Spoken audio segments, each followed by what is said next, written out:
Salut tout le monde, c'est Sophia. Bienvenue sur la chaîne Apprendre par l'expérience.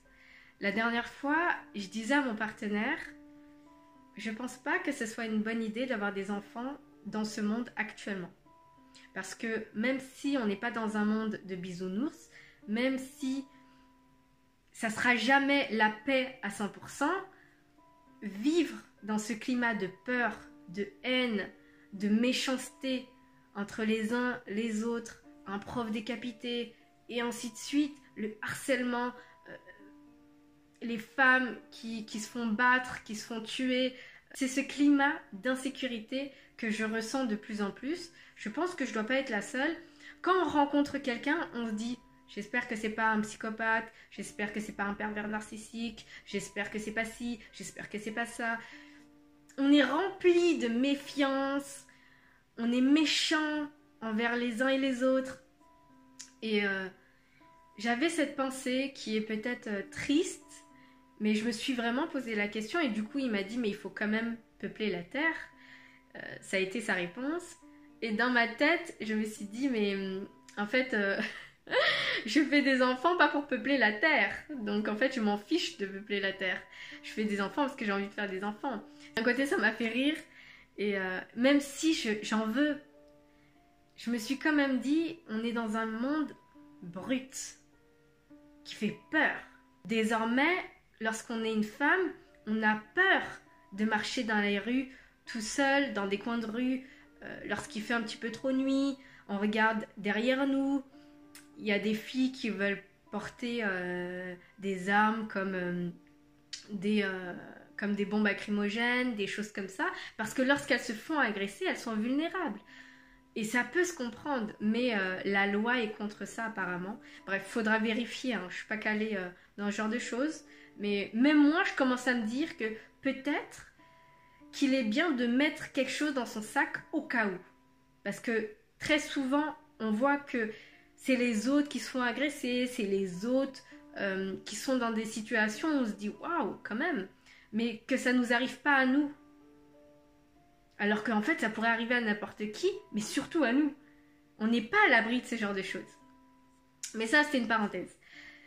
Il y a une histoire qui tourne actuellement sur les réseaux sociaux d'une fille qui s'est fait violer par 8 garçons.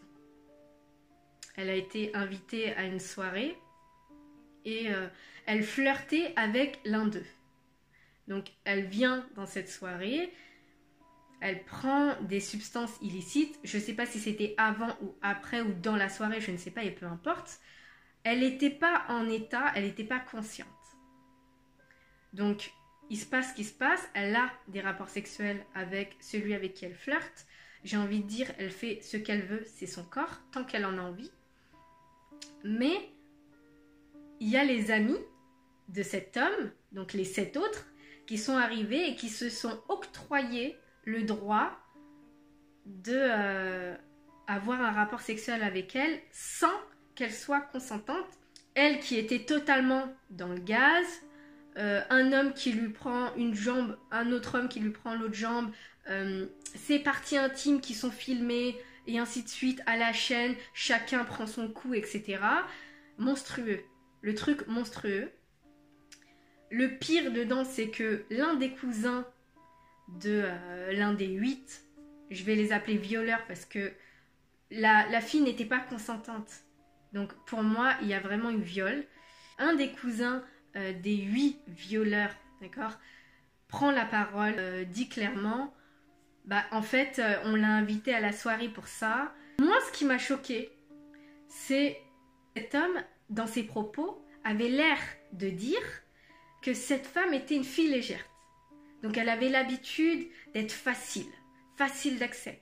C'était facile d'avoir des relations sexuelles avec elle, qu'elle était légère, qu'il la prenait pas au sérieux, qu'il ne la respectait pas et qu'il l'avait invitée pour ça. Lorsque quelqu'un vient parler avec vous, il ne faut pas que vous vous dites que cette personne vient pour vous faire du bien, vient pour vous coucouner, vous chouchouter, vient pour construire quelque chose avec vous. Parce que dans la réalité, c'est pas forcément le cas. On peut se retrouver à flirter avec quelqu'un qui ne veut que se vider. Ça peut être que ça son objectif. S'amuser et après ne plus te calculer. Et à partir du moment où on est conscient, on est vigilant. Là, cette fille s'est dit, on flirte ensemble. Il m'invite à une soirée, donc il a peut-être parlé de moi, etc. Elle a eu cette baisse de vigilance parce qu'elle s'est dit, voilà, on flirte ensemble, c'est que forcément je lui plais. Maintenant, elle n'a pas creusé pour savoir pourquoi je lui plais. Qu'est-ce qu'il veut réellement avec moi? Et ce que j'ai trouvé triste, c'est que cet homme avait le même objectif que tous ses amis. C'est-à-dire la prendre comme vide-couille. Si un homme flirte avec toi et veut quelque chose avec toi, il ne laisse pas ses potes t'approcher, même pas pour te toucher les cheveux. Tellement les hommes, quand ils aiment, ils sont protecteurs. Là, cet homme, il s'est dit, vas-y, invitez-vous à la partie, il n'y a pas de problème. Cet homme ne lui voulait pas du bien, pourtant il flirte avec elle. Donc, faut arrêter de se dire que, oh, il m'appelle tout le temps, il m'envoie toujours des messages, oh, il est très attentionné, il m'offre des cadeaux, on va au restaurant. La finalité ou son objectif n'est pas toujours qu'il vous veut du bien. Il veut peut-être juste passer du temps, il peut s'ennuyer, il peut avoir envie de coucher, il peut vouloir parler à quelqu'un. Donc vous allez jouer la psychologue ou autre. La fille, elle était dans le gaz. Je ne sais pas si elle s'en souvient, je ne sais pas si ça va la marquer, mais une chose est sûre, c'est que son corps va s'en souvenir. Son corps va s'en souvenir. Vous savez, il y a des filles, lorsqu'elles vivent des chocs, des traumatismes, à un moment donné, elles font un blackout. Donc, elles oublient ce qui s'est passé. Son cerveau se met en protection, et pour pas qu'elle souffre cette souffrance interne, il préfère bloquer ce souvenir dans un compartiment, dans le coin de la tête. Donc, pour plus qu'elle s'en souvienne, mais il sait, son cerveau, que ça a existé. Mais il veut pas que ça vienne dans ses souvenirs récents. C'est une manière de protéger. Donc, ça peut fonctionner chez tout le monde. Quand on vit un traumatisme, on peut faire un blackout. Maintenant, ce qu'il faut savoir, c'est que le corps n'oublie jamais. On a des cellules dans notre corps. On n'oublie jamais la manière dont les gens nous traitent, la violence qu'on nous a infligée, que ce soit psychologique ou morale, que ce soit physique ou pas. On n'oublie pas la douleur, on n'oublie pas la souffrance.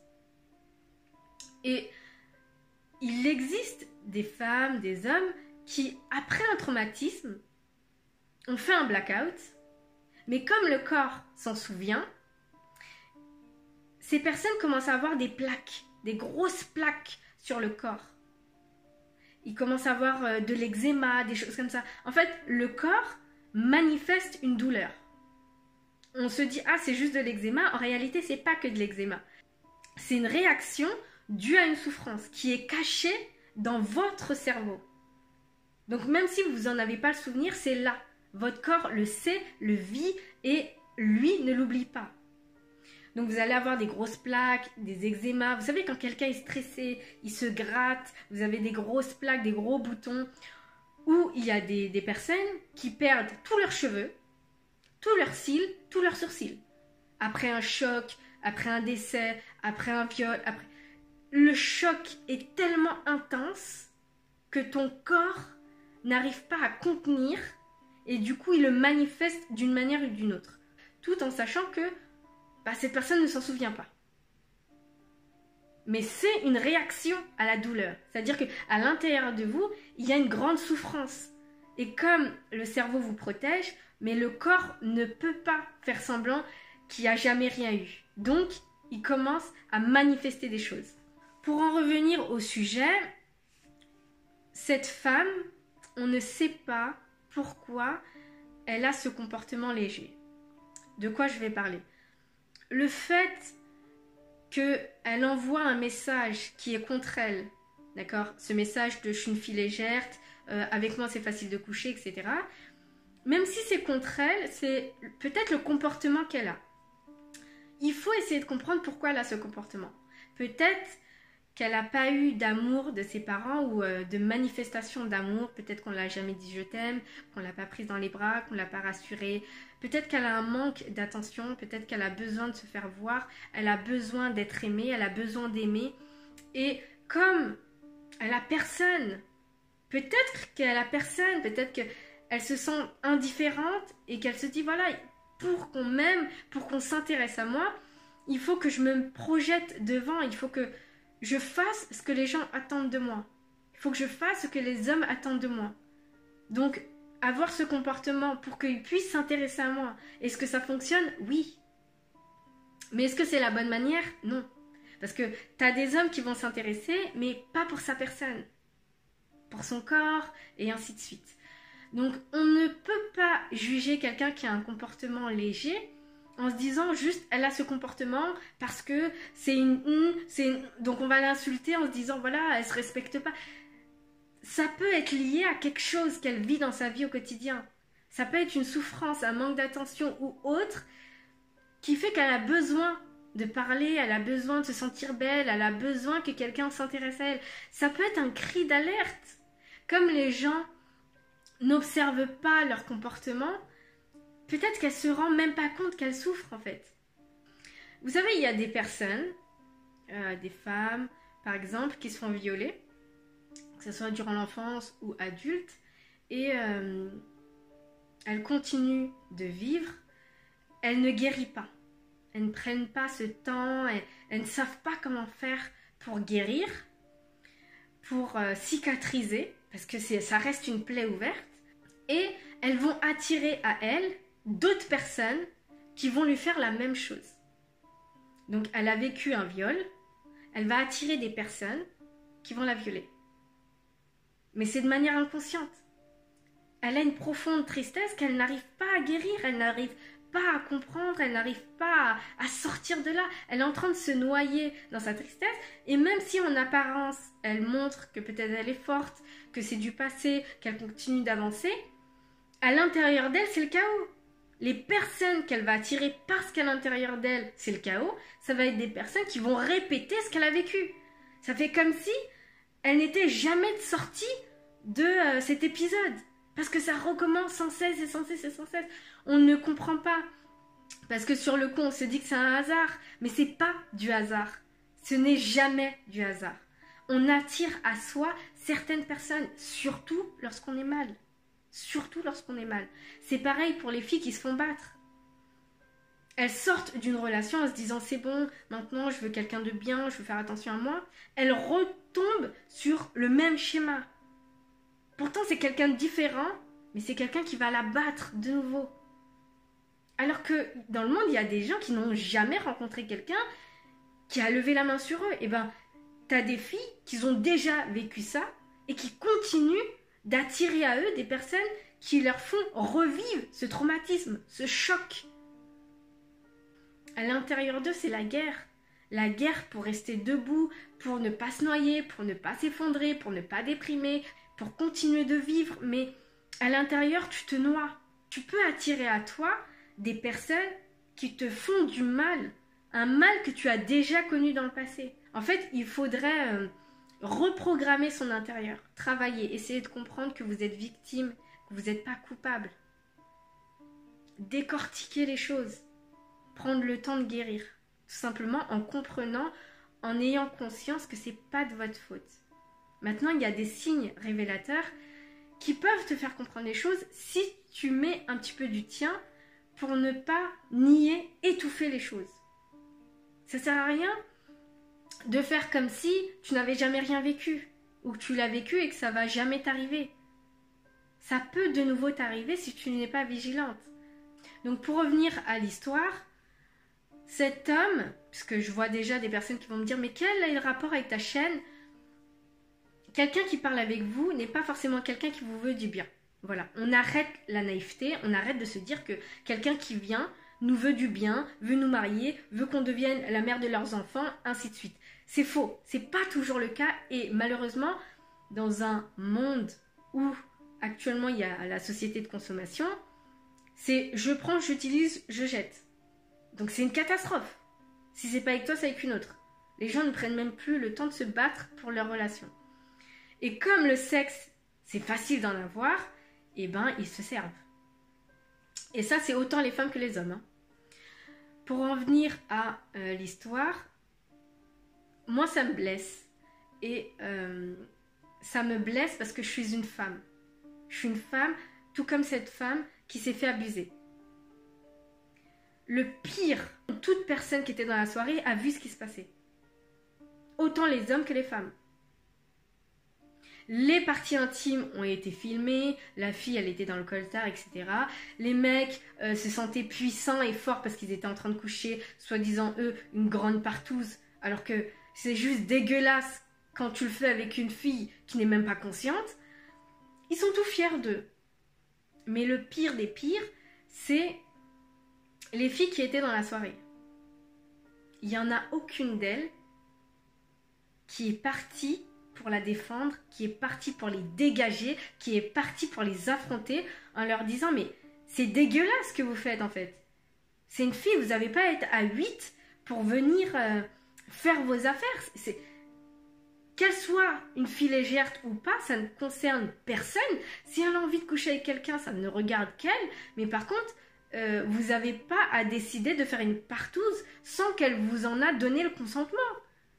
Vous avez profité de la situation en fait. Mais aucune fille n'est venue pour la défendre, pour l'écarter, pour la mettre en sécurité. Aucune fille l'a fait. Aucune fille. Il y a un manque de solidarité énorme. Aucune fille s'est dit, elle est en train de vivre ça et j'aurais pu très bien le vivre. J'aurais pu très bien prendre un verre où à l'intérieur il y avait une drogue chelou, me retrouver dans le coltard, alors que pourtant je n'avais pas pris n'importe quel verre, je pensais que c'était mon verre, et je me suis retrouvée dans le coltard et des personnes ont abusé de moi. Mais c'était elle, ça pouvait être toi, ça pouvait être moi. Donc la moindre des choses, c'est cette solidarité entre nous. On voit quelqu'un se faire agresser, on voit une fille vulnérable, on voit une fille dans le gaz, on voit une fille qui se fait abuser, qui se fait prendre les parties intimes en photo et on ne l'aide même pas. C'est juste dégueulasse. C'est dégueulasse. Et c'est ça qui fait que En fait, ça me donne envie de vomir. Tu es une fille, tu es vulnérable. J'en suis une et je suis vulnérable. Moi, si je me retrouve dans ce genre de situation, j'aurais aimé que les autres filles viennent m'aider. Avec l'hypersexualisation, les hommes prennent les femmes pour des objets sexuels. Et c'est ça dans le monde dans lequel on vit. Donc si vous ne faites pas attention à vous, c'est pas les hommes qui feront attention à vous. Personne ne prendra soin de vous. Personne ne sait ce que vous vivez. Personne ne connaît vos souffrances. Personne ne sait le manque d'amour, le manque d'attention. Personne ne sait ce que vous vivez. Personne n'est dans votre tête. Il n'y a que vous qui peut vous protéger. Il n'y a que vous. Donc s'il vous plaît, priorisez-vous. Faites attention à qui vous fréquentez. Ne partez pas de base que quelqu'un qui vient vous draguer vient pour construire une relation solide et stable. Tout le monde a un intérêt. Et dans cette société actuellement, le premier intérêt, c'est le sexe. Donc les filles, protégez-vous. S'il vous plaît, protégez-vous. J'ai créé cette chaîne pour ça. Mettre en lumière ce qui est caché, les situations que chacun vit de son côté. En réalité, il faut les exposer. Tout le monde doit apprendre de ces situations parce que ça peut arriver à tout le monde. Ne faites pas les filles qui ne sont pas concernées, ne faites pas les filles à qui ça ne va jamais arriver parce que vous n'en savez rien. Voilà. Bye bye!